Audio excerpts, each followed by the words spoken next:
नमस्कार दोस्तों, आज की इस वीडियो के अंदर हम एक इलेक्ट्रिकल ही काफ़ी इंपॉर्टेंट टॉपिक के ऊपर बात करने वाले हैं। इस वीडियो के अंदर हम बात करेंगे कि आखिरकार जो ये मल्टीमीटर होता है, इस मल्टीमीटर पे यह ट्रू आरएमएस क्यों लिखा होता है। आपने कई सारे मीटर देखे होंगे, किसी पर हमारे सिर्फ आरएमएस लिखा होता है और किसी किसी पर हमारे ट्रू आरएमएस लिखा होता है। तो आखिरकार ये आरएमएस क्या होता है और ट्रू आरएमएस क्या होता है, इसे हम जानेंगे। यह जो वीडियो है, यह वीडियो खासकर उन सभी लोगों के लिए काफ़ी ज़्यादा इंपॉर्टेंट होने वाला है जो कोई नया मल्टीमीटर, नया क्लैममीटर खरीदने की सोच रहे हैं, या फिर ऐसे लोग जो कहीं पर इंटरव्यू देने जा रहे हैं। क्योंकि इंटरव्यू के अंदर भी हमसे कई बार इस बारे में पूछा जाता है कि आखिरकार मल्टीमीटर पे ट्रू आरएमएस का मतलब क्या है, ये हमें बताओ। तो दोस्तों फिर हम बिना ज़्यादा देरी करे आज के इस वीडियो के अंदर फटाफट से इसके जवाब को जान लेते हैं। लेकिन दोस्तों हम सभी को ट्रू आरएमएस के बारे में जानने से पहले सबसे पहली चीज हमें आरएमएस के बारे में पता होना चाहिए कि आखिरकार आरएमएस क्या होता है। अगर हम इसकी फुल फॉर्म की बात करें तो इसकी फुल फॉर्म होती है रूट मीन स्क्वायर। दोस्तों वैसे मैंने आरएमएस के ऊपर एक डिटेल वीडियो बना रखा है कि आखिरकार एसी में आरएमएस वैल्यू क्या होती है। वैसे आपको ये बात पता होनी चाहिए कि जो आरएमएस वैल्यू होती है ये सिर्फ एसी में ही होती है, और इसके ऊपर मैंने एक डिटेल वीडियो बना रखा है।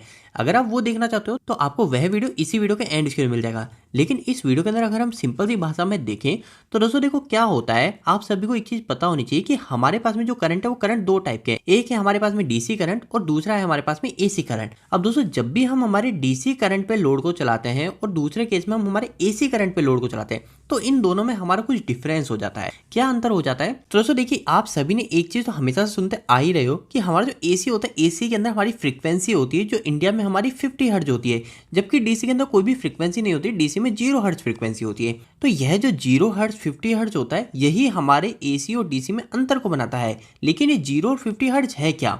तो दोस्तों ये सिंपल सी बात ऐसी है कि अगर हम डीसी पर हमारे किसी लोड को चलाते हैं, उदाहरण के लिए मान लीजिए कि हमारे पास में एक बैटरी है, इस बैटरी से हमें इस साइड से पॉजिटिव वायर मिल रहा है और इस साइड से हमें नेगेटिव मिल रहा है। अब दोस्तों यह जो पॉजिटिव और ये नेगेटिव है, इन दोनों पर मैं किसी भी हमारे एक लैंप को चला देता हूँ, हमारे एक लोड को चला देता हूँ।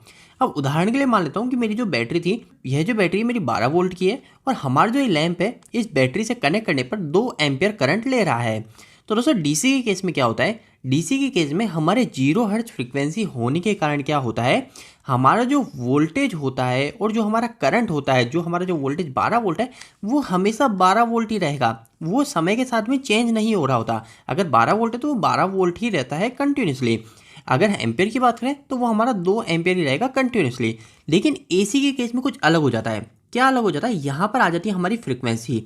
उदाहरण के लिए वापस से यही मान लेते हैं कि हमारे पास में एसी सप्लाई है, हमारे पास में अब डीसी नहीं है, हमारे पास में एसी सप्लाई है, मतलब कि हमें एक फेस और एक न्यूट्रल मिल रहा है। और यहाँ पर जो हमारे पास में वोल्टेज है फेस और न्यूट्रल के बीच में, ये है हमारे 12 वोल्ट।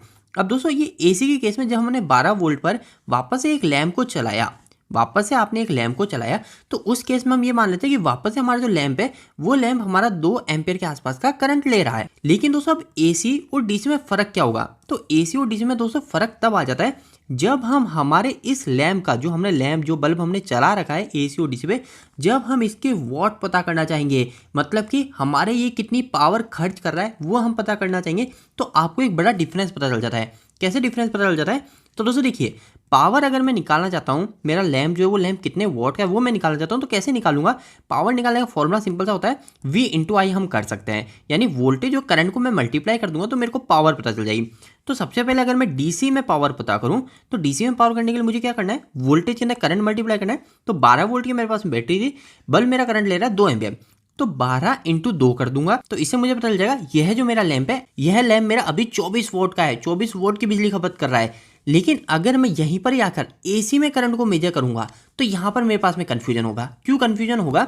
तो जैसा कि दोस्तों मैंने आपको बताया एसी के अंदर 50 हर्ट्ज फ्रीक्वेंसी होती है। इस 50 हर्ट्ज का मतलब क्या है? इस 50 हर्ट्ज का मतलब है कि हमारा जो करंट और जो वोल्टेज है, जो वोल्टेज और जो करंट, हम 2 वर्ड यूज लेते हैं ना, वोल्टेज और करंट, ये दोनों जो है ना, ये हमारे हर 1 सेकंड में, यहाँ पे याद रखिएगा, हर 1 सेकंड में 50 बार अपनी डायरेक्शन को बदल रहे होते हैं। मतलब कि ये जो वोल्टेज और करंट है वो कुछ इस तरीके की फ्रीक्वेंसी में चल रहे होते हैं। जैसे अगर अभी हम 12 वोल्ट मान रहे हैं और इस 12 वोल्ट को हम हाई वैल्यू मान लेते हैं, तो यहाँ पे मान लेते हैं हम 12 वोल्ट। इसके बाद में दोस्तों कुछ समय के लिए हमारा जो वोल्टेज है वो 0 वोल्ट पे भी जाता है, कुछ समय के लिए -6 वोल्टेज पे, कुछ समय के लिए -12 वोल्टेज पे भी जाता है, फिर वापस से 0 आता है, फिर वापस से हमारे यहाँ पे 12 जाता है, फिर वापस से यहाँ पे 6 जाता है, फिर वापस 0 जाता है। तो इस तरीके से जो ये वोल्टेज है, ये वोल्टेज अपनी वैल्यू को बार बार बदल रहा होता है। कितनी बार बदल रहा होता है? तो 1 सेकंड में 50 बार बदल रहा होता है, इसलिए इसे हम 50 हर्ट्ज बोलते हैं एसी के केस में। तो अब आप बोलेंगे कि आखिरकार ये वोल्टेज अपनी डायरेक्शन को बदल रहा है, उसे हमें प्रॉब्लम क्या है? ये बदल रहा है तो बदलने दो, हमको तो वोल्ट निकालना है ना, हम वोल्ट निकाल लेते हैं। वोल्ट निकालने का हमारे पास फॉर्मूला है जो कि हम वोल्टेज के अंदर करंट मल्टीप्लाई कर लेते हैं। तो अभी हम क्या कर लेंगे, हम 12 के अंदर वापस से 2 को मल्टीप्लाई कर लेंगे, 2 एम्पीयर करंट को मल्टीप्लाई कर लेंगे। तो मैं क्या करता हूँ, अब मैं एसी के वाट पता कर रहा हूँ। जो हमारा ये एसी का लोड था, इस एसी के लोड के वाट पता कर रहा हूँ। तो कैसे करूंगा, वोल्टेज इंटू आई करूंगा, वापस पहले की तरह। तो वोल्टेज कितना था मेरे पास में, यहाँ पे था 12 वोल्ट। तो मैं यहाँ पे क्या करता हूँ, 12 वोल्ट लिख देता हूँ। और यहाँ पे करंट कितना है, वापस से 2 एम्पीयर था, तो यहाँ पे भी आ गया मेरे पास में 24 वोल्ट। तो अब दोस्तों यह जो मेरा लैंप है, यह लैंप मेरा 24 वोल्ट का है। क्या यह सही है? नहीं दोस्तों, यह पूरी तरीके से गलत है। क्यों गलत है, अब आप बोलेंगे। तो दोस्तों गलत इस वजह से है, ये कुछ समय के लिए 24 वोल्ट का हो सकता है, लेकिन हमेशा 24 वोल्ट का नहीं होगा। क्यों नहीं होगा? क्योंकि जैसा कि हमने देखा कि हमारे जो एसी के अंदर जो वोल्टेज है, इसकी वैल्यू तो बार बार समय के साथ में चेंज हो रही है ना। अभी आप मान लीजिए कि आपने इस समय तो बोल दिया कि ये 12 वोल्ट की है हमारी सप्लाई, और 12 वोल्ट के हिसाब से हमने इसकी कैलकुलेशन कर ली, और वो हमारी आ गई 24 वोल्ट बल्ब की। लेकिन कुछ समय के बाद में तो यहाँ पे 0 भी हो रहा है, कुछ समय के बाद में तो -6 भी हो रहा है। तो यह जो वैल्यू, ये वैल्यू इस समय तो गलत ही कहलाएगी ना, पूरी तरीके से गलत हो गई। तो आखिरकार सही वैल्यू क्या है, हम कैसे एसी के अंदर कैलकुलेशन करें, उसी चीज के लिए हमें आरएमएस की जरूरत पड़ी। आरएमएस का मतलब रूट मीन स्क्वायर की हमें जरूरत पड़ी। अब दोस्तों आरएमएस क्या हमें बताता है? तो दोस्तों आरएमएस हमें बताता है हमारा जो एसी के अंदर वोल्टेज करंट का जो चेंजेस आ रहा है ना, इन सभी की वैल्यू को वो एवरेज करके एक तरह से बता देता है। अगर आप आपके किसी मल्टीमीटर से वोल्टेज को मेजर करते हो, तो उस समय हमें वोल्टेज कौन सा बताता है? अगर आपसे मैं पूछूं कि आपके मल्टीमीटर से आपने वोल्टेज मेजर किया, तो वोल्टेज इस जगह का बता रहा है, इस जगह का बता रहा है, इस जगह बता रहा है, किस जगह का बता रहा है? तो दोस्तों आपको पता होना चाहिए कि हमारा जो मल्टीमीटर वोल्टेज बताता है, वो हमें आरएमएस वैल्यू का बताता है, जो नॉर्मल मल्टीमीटर होता है। लेकिन जो ट्रू आरएमएस मल्टीमीटर होता है, ये ट्रू आरएमएस मल्टीमीटर, अगर हम इसको ट्रू आरएमएस पे सेट करेंगे तो ट्रू आरएमएस वाली वैल्यू बताता है। तो ये आरएमएस और ट्रू आरएमएस में डिफरेंस हो जाता है। लेकिन आखिरकार मल्टीमीटर हमें आरएमएस में वैल्यू कैसे बताता है, और आरएमएस क्या है? तो दोस्तों देखिए, जैसा कि मैंने आपको बताया, हम एक जगह की वैल्यू को लेकर कैलकुलेट नहीं कर सकते। इसके लिए हमें क्या चाहिए, हमें एक एवरेज वैल्यू चाहिए इन सब के लिए। तो इसके लिए आरएमएस को लाया गया। अब आरएमएस वैल्यू कैसे निकाली जाती है? तो दोस्तों यह जो आरएमएस वैल्यू कैलकुलेट होती है, इसके लिए जो मेथड होता है, वो मेथड कुछ इस तरीके से होता है कि हमारी जो साइकिल है, जो फ्रीक्वेंसी है, इसके अंदर हमारे कई जगह पर हमारे वोल्टेज को मेजर किया जाता है। जैसे इस जगह कर लिया, इस जगह कर लिया, इस जगह कर लिया, इस जगह, ऐसे कई जगह पे हमारे वोल्टेज को सबसे पहले मेजर कर लिया जाता है और उसे लिख लिया जाता है। जैसे V1 ये था, V2 ये था, V3, कई सारे पॉइंट्स पे मेजर कर लेते हैं। इसके बाद में दोस्तों दूसरी चीज क्या करते हैं, हम ये जो वैल्यू हमने जो भी मेजर करी, इसका हम स्क्वायर कर लेते हैं, और इन सभी का स्क्वायर करने के बाद में हम क्या करते हैं, इसका एक एवरेज निकाल लेते हैं। और इतना करने के बाद में जो हमारे पास में रिजल्ट में जो वैल्यू आती है, उसी को ही हम आरएमएस वैल्यू बोलते हैं। अब ये सभी चीजें तो हम कर नहीं सकते बार बार, यानी हमें कहीं पे वोल्टेज मेजर करना है और हम ये सब चीजें करने लगे, ऐसा तो हम कर नहीं सकते ना। तो इसके लिए क्या करते हैं, मल्टीमीटर जो होता है, मल्टीमीटर पहले से कोडेड होता है कि हम कभी भी जाके वोल्टेज मेजर करें, तो ये अपनी कैलकुलेशन इस तरीके से पहले ही कर लेता है, और हमें जो रिजल्ट देता है वो डायरेक्ट हमें लास्ट रिजल्ट देता है, मतलब आरएमएस वैल्यू देता है। और यह जो आरएमएस वैल्यू, इस आरएमएस वैल्यू से हम डायरेक्टली आसानी से हम हमारे वोट को पता कर सकते हैं। तो दोस्तों आपको आरएमएस वैल्यू का तो आइडिया लग गया कि आखिरकार आरएमएस वैल्यू क्या होती है। लेकिन दोस्तों फिर एक और बात आ जाती है, फिर आखिरकार ये ट्रू आरएमएस क्या है? और आजकल कई सारे मीटर है, उस पर भी लिखा रहता है ट्रू आरएमएस। तो हमको ट्रू आरएमएस मीटर लेना चाहिए क्या? तो दोस्तों इसका क्या जवाब है? तो दोस्तों सबसे पहली चीज आपको यह ध्यान रखनी है कि जो ट्रू आरएमएस मीटर होता है, ये ट्रू आरएमएस मीटर की सबको जरूरत नहीं होती है। जैसे कि अगर मैं नॉर्मल इलेक्ट्रिशियन हूँ, मेरे बिल्डिंग का वायरिंग का इनका काम करना है, तो मुझे बेसिक लेवल पे तो ट्रू आरएमएस मीटर की जरूरत है ही नहीं। लेकिन दोस्तों कहीं पर अगर मेरे को कई सारे रजिस्टर लगाने हैं, मेरे को हमारी वीएफडी पे एडवांस वर्क करना है, मेरे को मेरे इलेक्ट्रॉनिक सिस्टम में ब्रिज रेक्टिफायर, इन सब पे अधिकतर बहुत हाई लेवल पे वर्क करना है, मैं हमारी कई जगह पे हीट सिंक लगा रहा हूँ, तो उन सभी चीज़ों को जब जरूरत करते हैं, उन सभी चीज़ों की जब कैलकुलेट करते हैं, तो उस समय ट्रू आरएमएस वैल्यू और ट्रू आरएमएस मल्टीमीटर की हमें जरूरत पड़ती है। लेकिन दोस्तों अगर हम पहले बात करें कि आखिरकार ट्रू आरएमएस मीटर और आरएमएस मीटर में फ़र्क क्या है, तो दोस्तों देखिए, अभी तक हमने ये तो पता कर लिया कि आखिरकार आरएमएस वैल्यू को कैसे निकाला जाता है, हमारा मल्टीमीटर ये आरएमएस वैल्यू हमें कैसे बताता है वो हमने पता कर लिया। लेकिन दोस्तों ट्रू आरएमएस जो निकाला गया ना, ट्रू आरएमएस जो वैल्यू हमें पता करने की जरूरत पड़ी, वो हमें उस केस में जरूरत पड़ी। आप सभी को पता है कि हमारे पास में जो लोड होते हैं वो लोड हमारे पास में कई टाइप के होते हैं। जैसे कि आपके पास में मोटर भी है, आप उस मोटर को वीएफडी से भी चला रहे हो, आपके पास में घर पे ट्यूबलाइट भी है, बल्ब भी है, हमारे हीटर भी है, ऐसे कई तरीके के लोड है। तो दोस्तों इनके अंदर हमारे कुछ ऐसे लोड होते हैं जो हमारी जो फ्रीक्वेंसी होती है ना, इस फ्रीक्वेंसी के अंदर डिस्टर्बेंस क्रिएट कर देते हैं।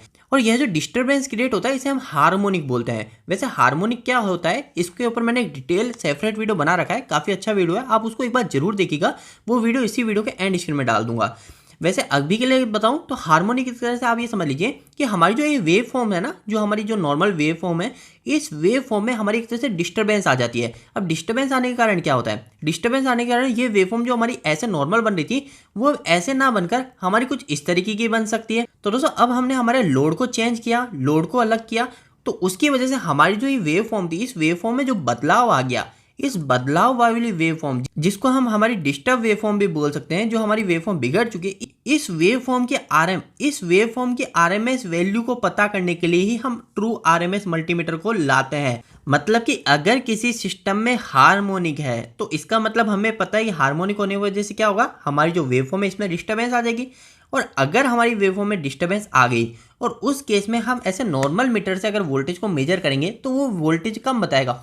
हो सकता है कि हमारा जो ट्रू आरएमएस मल्टीमीटर है वो हमारा 250 वोल्ट बता रहा हो, लेकिन जो हमारा ये रेगुलर मल्टीमीटर है ये हमारा सिर्फ 220 वोल्टेज ही बता रहा हो। तो ऐसा भी हो सकता है। तो इसलिए दोस्तों प्रेफर किया जाता है जब कभी इंडस्ट्री में हाई लेवल का काम किया जाता है तो उस समय हम ट्रू आरएमएस मल्टीमीटर का उपयोग लेते हैं। लेकिन मैंने आपको जैसे एक चीज बताई, ट्रू आरएमएस मल्टीमीटर उसी जगह काम आएगा जहां पर हमारे सिस्टम में हार्मोनिक क्रिएट हो चुकी है। और हार्मोनिक कैसे क्रिएट होती है तो मैंने आपको बताया, हार्मोनिक उसी केस में क्रिएट होती है जैसे हम वीएफडी उपयोग कर रहे हैं, हम ब्रिज रेक्टिफायर का उपयोग कर रहे हैं, यानी हमारा जो सर्किट है वो सर्किट कॉम्प्लेक्स है, हम हीट सिंक का उपयोग कर रहे हैं। इन सब चीज़ों के उपयोग से हमारा हार्मोनिक क्रिएट होता है। वैसे मैंने हार्मोनिक के ऊपर एक डिटेल वीडियो बना रखा है, मैं उम्मीद करूंगा कि आप उस वीडियो को भी अच्छे से देखेंगे, जिसकी मदद से आपके इस टॉपिक से रिलेटेड और भी अच्छे डाउट क्लियर होंगे। दोस्तों आज का ये वीडियो थोड़ा कंफ्यूजिंग भरा था, लेकिन मैंने कोशिश करी है इस वीडियो को सिंपल से सिंपल बनाने की। अगर आपको यह वीडियो अच्छा लगा है तो प्लीज इस वीडियो को लाइक करके जरूर बताइएगा। अगर आपको कोई भी सवाल इस वीडियो के प्रति इलेक्ट्रिकल आप मुझे नीचे कमेंट बॉक्स में कमेंट करके पूछ सकते हैं। इलेक्ट्रिकल पसंद करते हैं आज ही हमारे चैनल को सब्सक्राइब कर लीजिए। आज के लिए इतना ही, धन्यवाद।